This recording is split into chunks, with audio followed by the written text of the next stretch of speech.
और आप देख रहे हैं इंडिया टीवी और सीएनएक्स का ओपिनियन पोल का फाइनल डे, यानी आज आएगा फाइनल नंबर।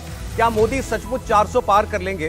पहले दिन यानी कल हमने आपको 273 सीटों का ओपिनियन पोल दिखाया और 273 सीटों में से मोदी और उनका इंडिया अलायंस 200 सीटें जीतता हुआ दिखाई दे रहा है। राहुल गांधी का इंडिया अलायंस सिर्फ 47 सीटों पर सिमट सकता है। ओपिनियन पोल में हमें यह मिला। और अभी तक जो राज्य हमने आपको दिखाए, वहां की 273 सीटों में से अन्य पार्टियों को सिर्फ 26 सीटें मिलती हुई दिखाई दे रही हैं। अब फाइनल नंबर क्या होगा? यूपी, बिहार, बंगाल और महाराष्ट्र जैसे बड़े बड़े राज्यों में क्या होने जा रहा है? यहां मोदी का नंबर बढ़ेगा या घटेगा? यूपी में राहुल अखिलेश, बिहार में राहुल तेजस्वी, महाराष्ट्र में राहुल पवार और ठाकरे की दोस्ती क्या मोदी को रोकने के लिए काफी है? क्या बंगाल में दीदी की फोर्स मोदी की सेना को रोक पाएगी? अब से थोड़ी देर के बाद हम आज के इस सर्वे की फिर से शुरुआत करेंगे और शुरुआत होगी महाराष्ट्र के ओपिनियन पोल से और फिर एक एक करके आज हम आपको बिहार, बंगाल, तमिलनाडु और यूपी के नंबर दिखाएंगे। लेकिन उससे पहले इस वक्त की बड़ी सियासी खबरों के बारे में हम आपको बता देते हैं। आज दो बड़ी खबरें। पहली, अरविंद केजरीवाल की गिरफ्तारी पर दिल्ली हाईकोर्ट में सुनवाई चल रही है और दूसरी, राहुल गांधी ने आज वायनाड से अपना नॉमिनेशन फाइल किया है। पहली बात अरविंद केजरीवाल की करते हैं। उनकी तरफ से सीनियर एडवोकेट अभिषेक मनु सिंघवी और विक्रम चौधरी अपना पक्ष रख रहे हैं। अभिषेक मनु सिंघवी ने केजरीवाल की गिरफ्तारी की टाइमिंग पर सवाल उठाया है। उन्होंने अदालत से कहा कि केजरीवाल की गिरफ्तारी चुनाव के ऐन पहले की गई ताकि चुनावी प्रक्रिया में वो शामिल ना हो पाए और इसके पीछे मंशा ये है कि वोटिंग से पहले ये एजेंसियां आम आदमी पार्टी को कुचल देना चाहती हैं, खत्म कर देना चाहती हैं। इतना ही नहीं, केजरीवाल के वकील ने अदालत में यह भी कहा कि उनके मुवक्किल के खिलाफ अभी तक कोई सबूत नहीं है, ना पीएमएलए के सेक्शन 19 ना सेक्शन 50 के तहत उनके ऊपर कुछ भी मिला है। यह भी आरोप लगाया गया कि केजरीवाल को बिना जांच और बिना उनका बयान दर्ज किए गिरफ्तार कर लिया गया। इसके अलावा और बातें आज कोर्ट के अंदर कही गई। पहला समन अक्टूबर में दिया गया, उसके बाद आखिरी समन के बीच में इतना गैप क्यों? फिर यह भी कहा गया कि हम पर इल्जाम है कि हमने समन जो है उनका जवाब नहीं दिया है, लेकिन हमने हर समन का लिखित में जवाब दिया। यह भी कहा गया क्या हमारा जो क्लाइंट है यानी अरविंद केजरीवाल वो कहीं भाग रहे थे? क्या वो कहीं चले जाते? क्या वो तफ्तीश में शामिल नहीं होते? तो इस पर हम लोग आगे बात करेंगे। फिलहाल अब जरा आप राहुल गांधी की तस्वीरें आप देख लीजिए। राहुल गांधी, प्रियंका गांधी बॉर्डर आपको दिखाई दे रही है। वायनाड में आज राहुल गांधी का नॉमिनेशन फाइल होना है। वायनाड से पिछली बार 2019 में राहुल गांधी चुनाव भारी अंतर से जीते थे। साथ में अमेठी का चुनाव लड़े थे। अमेठी का चुनाव वो 50,000 वोटों से हार गए थे। लेकिन इस बार वायनाड से उनके चुनाव लड़ने के खिलाफ उन्हीं के सारे साझीदार खड़े हो गए हैं। लेफ्ट की पार्टियां वो खुलकर ये कह रही हैं कि राहुल गांधी यहां वायनाड में लेफ्ट अपने साथियों के सामने क्यों चुनाव लड़ रहे हैं? यहां भाजपा तो है नहीं, तो वहां जाकर चुनाव क्यों नहीं लड़ते जहां पर एनडीए है या भाजपा है? उनको सीधी टक्कर दें। उत्तर के किसी सीट से राहुल गांधी को चुनाव लड़ना चाहिए था। और उनके सामने जो सबसे बड़ा इस वक्त उम्मीदवार खड़ा है वो डी राजा की पत्नी, लेफ्ट के नेता डी राजा की पत्नी एनी राजा है। तो इसीलिए मुख्यमंत्री ने भी अब यह कहा है कि ये बात समझ से परे कि राहुल गांधी आखिर केरल से चुनाव क्यों लड़ना चाहते हैं। फिलहाल वो अपना नॉमिनेशन फाइल कर रहे हैं और हमारे साथ मेहमानों का पूरा पैनल यहां हमारे साथ मौजूद है। तो आइए दोनों खबरों की हम लोग बात करेंगे। हर्षवर्धन त्रिपाठी जी, राहुल महाजन जी हमारे साथ हैं, समीर चौगांवकर साहब हमारे साथ हैं, भावेश झा भी हमारे साथ हैं। बहुत स्वागत आप सभी का। पहले जरा केजरीवाल साहब की बात कर लें। हर्षवर्धन जी, आज कोर्ट को यह तय करना है कि उनकी गिरफ्तारी सही थी या नहीं थी। दलीलें आपकी सुनी कोर्ट में जो चल रही हैं। देखिए, मुझे लगता है कि ईडी ने समय से पहले अपना जवाब दे दिया, समय ज़्यादा नहीं मांगा। जो उसमें उन्होंने फैक्ट दिए हैं उसमें उन्होंने कहा है कि पीएमएलए की धारा के तहत और जो कॉन्स्टिट्यूशन का 22 आर्टिकल है उसके तहत जितना कुछ था उस दायरे में अरविंद केजरीवाल की गिरफ्तारी हुई। नंबर 1, सब कुछ उनको बताया गया, किस आधार पर उनकी गिरफ्तारी हो रही, क्यों गिरफ्तारी हो रही। उस रिप्लाई में यह भी कहा गया कि सम्मन को मजाक बनाकर रख दिया था। उस सम्मन का वो जिसको कहते हैं ना कि रिस्पेक्ट करना, एक जो जांच एजेंसी के सम्मन का रिस्पेक्ट करना होता है, वो सम्मन का रिस्पेक्ट तक नहीं कर रहे थे। और इस पूरे घोटाले में जिसमें अब 45 करोड़ रुपए एकदम स्पेसिफिक गोवा के लिए बताया, अभी तक 338 करोड़ की मनी ट्रेल थी, 100 करोड़ मिले थे, अब 45 करोड़ का स्पेसिफिक बता रही एजेंसी। वो कह रही है कि अरविंद केजरीवाल के जरिए ये गया और बार बार वो किंगपिन शब्द का इस्तेमाल कर रहे हैं, यानी अरविंद केजरीवाल ही इसके सारे जो ये गड़बड़ी हुई है उसके। तो मुझे नहीं लगता कि न्यायालय में जिस दिन वो गए थे पहले और आज इस स्थिति में कोई बहुत बड़ा बदलाव आया है। जमानत मिल पाएगी इसमें मुझे संदेह दिखता है, और ईडी का अभी तक का जो दिख रहा है वो फैक्ट बहुत शानदार है। और कमाल की बात ये, अभिषेक मनु सिंह भी पूछ रहे हैं कि इतने दिन से इतने दिन पे क्यों समन भेज दिया, इस समन के बीच में इतना अंतर क्यों था, चुनाव के ठीक पहले खत्म करने की बात कर रही है। अब कमाल ये कि उसके पहले तो अगर चुनाव से देखेंगे तो ये गुजरात चुनाव के समय से ये बात कही जा रही है, फिर मध्य प्रदेश, छत्तीसगढ़, राजस्थान चुनाव के समय यह बात कही जा रही है। तो अब मुझे नहीं पता कि यह जवाब ईडी की तरफ से आएगा या नहीं आएगा, लेकिन न्यायालय के सामने यह भी तथ्य है कि पॉलिटिकल प्रोसेस पिछले 2 साल से लगातार चल रहा है, और जब से जुलाई 2021 से लेकर अभी तक है, एजेंसियां लगातार जांच कर रही हैं, अपनी रिपोर्ट लगा रही हैं, उसके आधार पर ही गिरफ्तारियां नहीं, लेकिन शायद उनको बाहर लाने के लिए, जमानत या गिरफ्तारी क्वॉश करने के लिए ये एक महत्वपूर्ण तर्क हो सकता है, क्योंकि बार बार उनके वकीलों ने यह भी कहा कि आप 2 महीने पहले गिरफ्तार कर लेते, आप 2 महीने बाद गिरफ्तार कर लेते। अभी लेवल प्लेइंग फील्ड होनी चाहिए। चलते इलेक्शन में एक पार्टी के मुखिया को, एक चीफ मिनिस्टर को गिरफ्तार कर लिया ताकि समान अवसर ना मिल पाए, तो ये एक तर्क हमें पॉलिटिकल लग सकता है कि अदालत में पॉलिटिकल तर्क दिए जा रहे हैं, लेकिन उनको लगता है कि ये एक वैलिड ग्राउंड है। दूसरा उनका ये कहना है कि हमारा बयान तक दर्ज नहीं किया गया। ऐसा कब होता है कि एजेंसी आया, आपका स्टेटमेंट भी ना ले, सीधे आपको गिरफ्तार कर ले? नहीं, ये इसमें बड़ी इंपॉर्टेंट जो बहस चल रही है इस वक्त, जो अभिषेक मनु सिंघवी जिस तरह के वहाँ पे बातें कह रहे हैं, जो अपनी उन्होंने शुरू में कहा कि मैं 7-8 बातें कहूँगा, उसमें से चल रही हैं अभी बातें। तो उसमें अभिषेक मनु सिंघवी ने कहा कि आप 1.5 साल पहले एफआईआर जमा वो करते हैं, एफआईआर दर्ज करते हैं, 1.5 साल में आप ये कह रहे हैं आज आके कि 1.5 साल में आप अभी तक खोज नहीं पाए, और इस कारण से आप, फिर दूसरी बात होती है कि सम्मन्स का कोई जवाब नहीं दिया गया। तो उस पर अरविंद, जो ये अभिषेक मनु सिंघवी है, वो ये कहते हैं कि हर सम्मन का जवाब दिया गया। अब सम्मन का जवाब क्या दिया गया हम जानते हैं, उसमें हर बार ये कहा गया कि लीगल सम्मन है, जो उनकी तरफ से ये कहा गया। तीसरी बात उन्होंने एक महत्वपूर्ण की कि क्या जो एक्यूज है, क्या वो कहीं भाग जाने वाला है, क्या फ्लाइट रिस्क है, क्या फ्लाइट रिस्क है, क्या जो 1.5 साल में अगर उनको कोई विटनेसेस को या फिर किसी को जो है इन्फ्लुएंस करना होता, क्या 1.5 साल में नहीं कर लिया होता जो अब कर लेंगे। तो इस तरह की आर्गुमेंट जो है वो चल रही है इस वक्त कोर्ट में, और जो प्ली ली जा रही है वो यही ली जा रही है कि भाई अभी क्यों, अगर आपने इस समय में अरेस्ट करना था या तो पहले कर लेते, जब आप शुरू में आपने, और अगर आप अभी तक कोई चीज खोज नहीं पाए हैं तो क्यों अरेस्ट। नहीं, देखिए, लेकिन ये हालांकि हायर कोर्ट है, हाई कोर्ट में सुनवाई चल रही है, लेकिन लोअर कोर्ट ने कस्टडी भी दी 2 बार, उसके बाद उनको जुडिशियल कस्टडी में भी भेज दिया, तो वहां पर मुझे लग रहा है प्रमाण वगैरह सब कुछ रखेगा ईडी की तरफ से, तो इतना सरल नहीं होने वाला। हम लोगों ने जो अभी तक देखा था कि मनीष सिसोदिया के मामले में भी हुआ, और अरविंद केजरीवाल के मामले में तो बाकायदा जिसको कहते हैं ना कि ब्रेक में जज के चैम्बर में एविडेंस दिखाया गया। अब ईडी ने एविडेंस कौन सा दिखाया वो सामने नहीं आया, जिसके बाद इनको कस्टडी में लिया जाएगा, ये तय हुआ। दूसरा एक बात समझिए, मैं या तो आप ये कह दें कि चुनावों के दौरान कोई ऐसा काम नहीं होगा, यानी किसी के ऊपर भी कोई आरोप है, चलो खाते फ्रीज करने का तो समझ में आता है, लेवल प्लेइंग फील्ड देना है, एक मैसेज देना है, चलो वो समझ में आया। लेकिन अगर किसी के खिलाफ मामला चल रहा है तो क्या 2 महीने 3 महीने के लिए देश में सारी प्रक्रिया रुक जाएगी? क्या वो नेता है इसलिए वो देश के कानून से ऊपर हो जाएगा? क्या कोई व्यक्ति मुख्यमंत्री है, चुना हुआ है, प्रचंड बहुमत मिला है, तो इसलिए उसके खिलाफ अगर कोई मामला है तो एजेंसियों को हाथ पे हाथ धरे बैठे रहना चाहिए? मुझे लगता है कि या तो इसको सर्वोच्च न्यायालय इस पर, मतलब जिसको कहते हैं ना कि लार्जर बेंच बैठे और इस पे कोई न कोई ऑब्जर्वेशन दे, कोई फैसला सुनाए, वरना अगर कोई प्रोसेस चल रहा है तो मनीष सिसोदिया के रहने से कोई लेवल प्लेइंग फील्ड खत्म नहीं हो रही थी, सत्येंद्र जैन के रहने से कोई लेवल प्लेइंग फील्ड खत्म नहीं हो रही थी, हेमंत सोरेन वो भी एक राज्य के मुख्यमंत्री थे, और मुझे जहां तक ध्यान में है शायद यही अभिषेक मनु सिंघवी उनके भी वकील थे, तब कोई लेवल प्लेइंग फील्ड।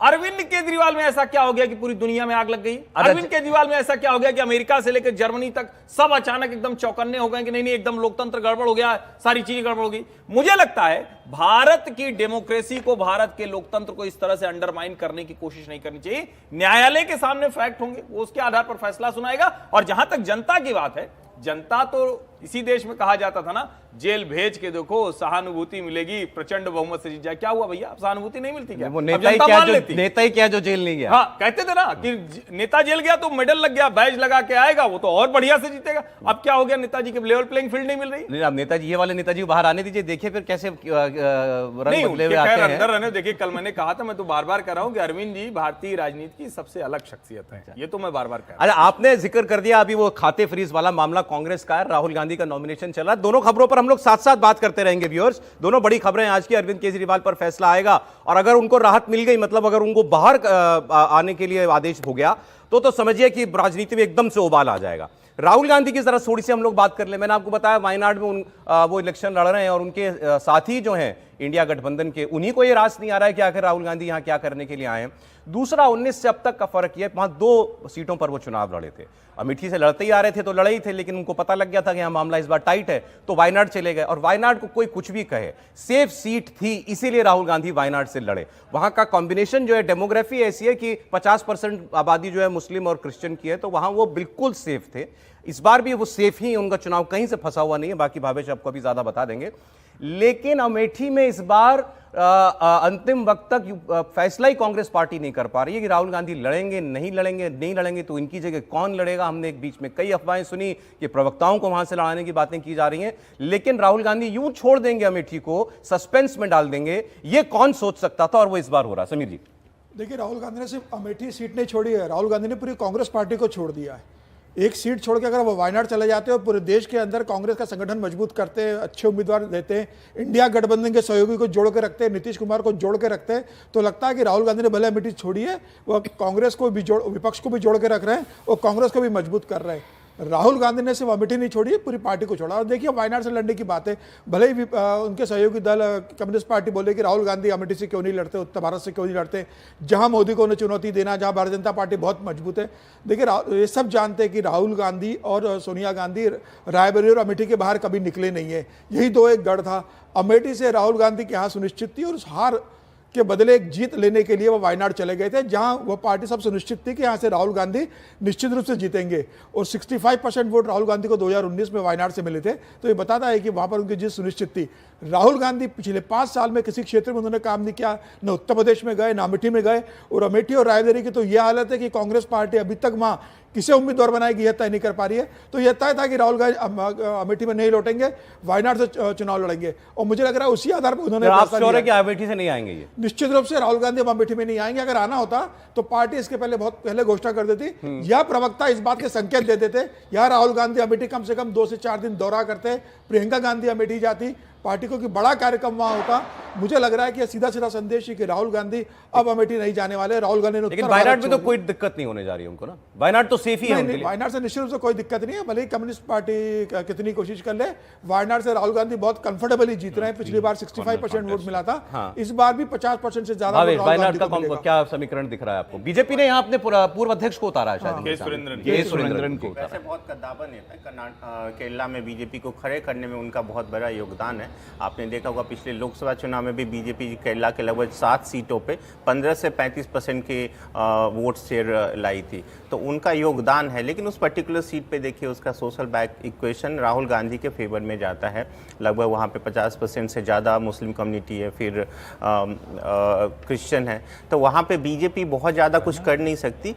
उसका देखिए 2019 में भी आप देखेंगे केरला से जब ये फैसला हुआ था कि चुनाव लड़ेंगे राहुल गांधी, तो यूडीएफ को बहुत फ़ायदा हुआ था। 15 सीट अकेले कांग्रेस वहाँ पे जीती थी और 19 सीटों पे लगभग पूरे अलायंस को सफलता मिली थी। तो उसका एक असर था कि राहुल गांधी के इस बार वो असर दिख भी नहीं रहा पूरे राज्य में, लेकिन वो उस पर्टिकुलर सीट पे जाएंगे तो कोई बहुत ज्यादा प्रॉब्लम होगी नहीं राहुल गांधी के।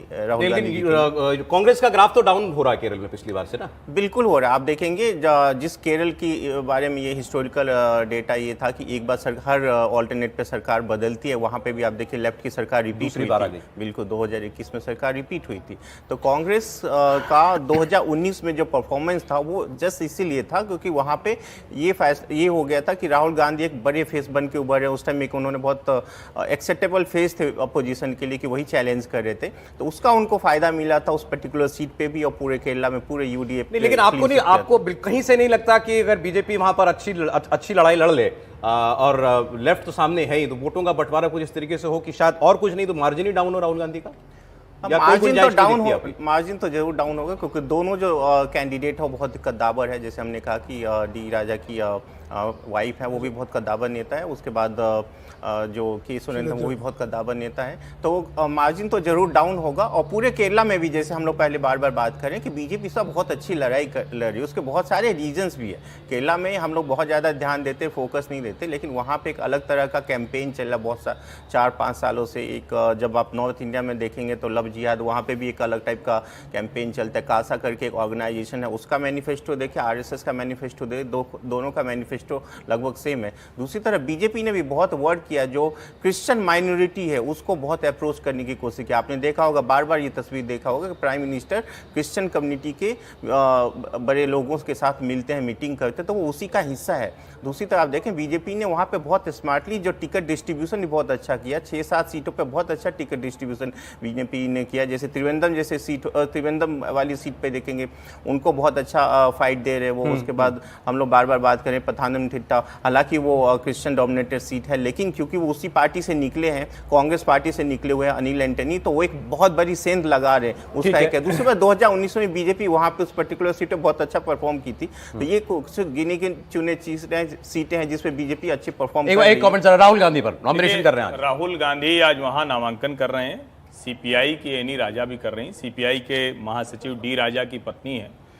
कम्युनिस्ट वहां हमेशा लड़ते रहे और कांग्रेस राहुल गांधी के पहले भी जीतती रही, 45% वोट मिलता रहा। जब राहुल जी गए तो वहां 65% हो गया, 64.89 ये परसेंटेज था। यानी एक तरह से कहें जब बड़ा नेता कूदा तो, और वहां मुस्लिम आबादी 28% के आसपास है। अगर इलेक्टोरेट की बात करें, जो क्रिश्चियन है वो करीब 20 से 21% है, बचे हुए हिंदू ही। ऐसा नहीं, हिंदू सबसे ज्यादा मेजॉरिटी में है, लेकिन क्योंकि वहां का जो एक कैरेक्टर रहा है उसमें वहां का हिंदू मुस्लिम और हिंदू क्रिश्चियन ये कॉम्बो बनता है, उस कॉम्बो में कांग्रेस को प्रेफरेंस मिलती रही दोनों की वजह से। अब एक चीज और आप कह सकते हैं कि नेशनल लेवल पर इसका मतलब आज भी जो सेकुलर क्रेडेंशियल्स हैं वो कांग्रेस का कम्युनिस्टों से ज्यादा मजबूत है। यानी आप कहीं भी देश के किसी भी हिस्से में कहेंगे तो वो एक बड़ी है, लेकिन इस बार जिस तरह से कम्युनिस्ट पार्टियां हमलावर हैं वो पिछली बार नहीं थी। और ये सवाल तो जायज उठता है ना भाई, 1957 में जब जनसंघ को लगा कि भाई लड़ाई हमें लड़नी है, अपनी पार्टी खड़ी करनी है, तो उन्होंने अपने नौजवान नेता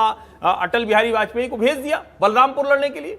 उत्तर प्रदेश में आपकी जमीन बनानी है और उत्तर प्रदेश आप छोड़कर भाग रहे हैं, 80 सीटों वाला राज्य, तो कहीं ना कहीं कुछ प्लानिंग में गड़बड़ दिखती है, आत्मविश्वास में गड़बड़ दिखता है। और वही जो है, जो प्रधानमंत्री नरेंद्र मोदी बार बार कहते हैं कि परिणाम ये दिखेगा, और अभी जो रैली है उस रैली में तो उन्होंने यहां तक कह दिया कि एकदम साफ कर दो, चुन चुन कर खत्म कर दो जो लोग कह रहे हैं कि देश में आग लग जाएगी। तो एक तरह से जो एक्शन है और जो वो बोल रहे हैं, दोनों कहीं ना कहीं जनता के साथ, इलेक्टोरेट के साथ जोड़ने में एक तरह से नाकाम हो रहा है। देखिए वायनाड इतनी कोई ऐसा नहीं है कि बिल्कुल ही सेफ सीट है। अगर आप देखिए 2014 में अगर आप देखेंगे तो 20,000 से ही वोटों से ही जो है कांग्रेस वहाँ पे जीती थी, ऐसा नहीं है कि बहुत ज़्यादा था। और इस बार ट्राई कॉर्नर कॉन्टेस्ट है, एनी राजा भी वहाँ पर है, बीजेपी के सुरेंद्रन भी वहाँ पर है और इनका भी है। और दूसरा, जैसे हर्षवर्धन भी बता रहे थे, वहाँ पे देखिए 50% के आसपास हिंदू हैं, और अगर वहाँ पे कोई भी कम्बिनेशन बनता है दूसरी तरफ से भी, और क्रिश्चियंस का और मुस्लिम्स का भी अगर वहाँ पे कम्बिनेशन बन जाता है या किसी तरह का और कम्बिनेशन बन जाता है, तो वहाँ पे राहुल गांधी को ऐसा नहीं है कि बिल्कुल केक वॉक मिल जाएगी। ठीक, अच्छा एक बार जरा हम लोग केजरीवाल साहब की खबर का भी रुख कर लेते हैं।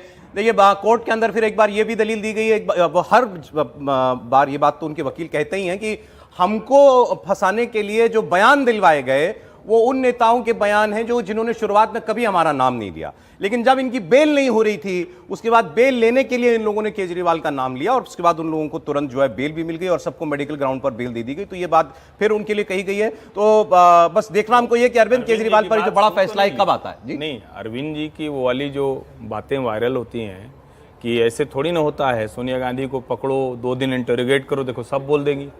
तो कहीं वो उनके जो गवाह बने हैं वो एजेंसी ने उनकी बात सुन तो नहीं ली, इंटरोगेट तो नहीं कर दिया?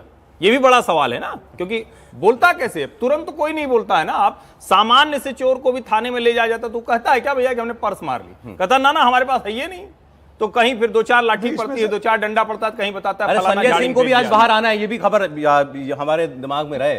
संजय सिंह जल्द बाहर आ सकते हैं, जेल से बाहर। बहुत आसान नहीं होगा बेल मिलना। केजरीवाल पे 2 आरोप है, एक्साइज पॉलिसी के सरगना जरूर है, इसके अलावा जो उसके ऊपर आरोप लगा है कि एक राजनीतिक दल ने अपराध की आय से जो सबसे बड़े लाभार्थी रही है वो आम आदमी पार्टी रही है, और आम आदमी पार्टी को जो पार्टी बनाया है ईडी ने, उसको केजरीवाल के माध्यम से आम आदमी ने पैसा कमाया है। तो केजरीवाल को दो चार्जेस है, एक तो ये लिकर पॉलिसी बनाने का जिसके वो सरगना है, जिसके देख रेख में लिकर पॉलिसी बनी, और दूसरा आम आदमी पार्टी जिसको सुप्रीम कोर्ट ने कहा था कि उसे भी आप पार्टी बनाइए करप्शन का, आम आदमी पार्टी ने अरविंद केजरीवाल के माध्यम से पैसा बनाया है क्योंकि वो आम आदमी पार्टी के संयोजक है। तो ये भी एक अरविंद केजरीवाल पर आरोप है। तो मुझे लगता है कि दोनों आरोप केजरीवाल पे बहुत मजबूत है, और जिस तरह से ईडी ने साक्ष्य रखे, ऐसी स्थिति में अरविंद केजरीवाल को बेल मिलना बहुत आसान नहीं होगा। और वैसे भी कल सुप्रीम कोर्ट ने कह दिया जब संजय सिंह को बेल दी थी कि ये जो संजय सिंह को बेल दी जा रही है नजीर नहीं है, ईडी ने बेल का अपोज नहीं किया है, इसलिए संजय सिंह को बेल दी जा रही है। तो मुझे लग रहा है ईडी कोई आज अरविंद केजरीवाल का अपोज नहीं करेगी।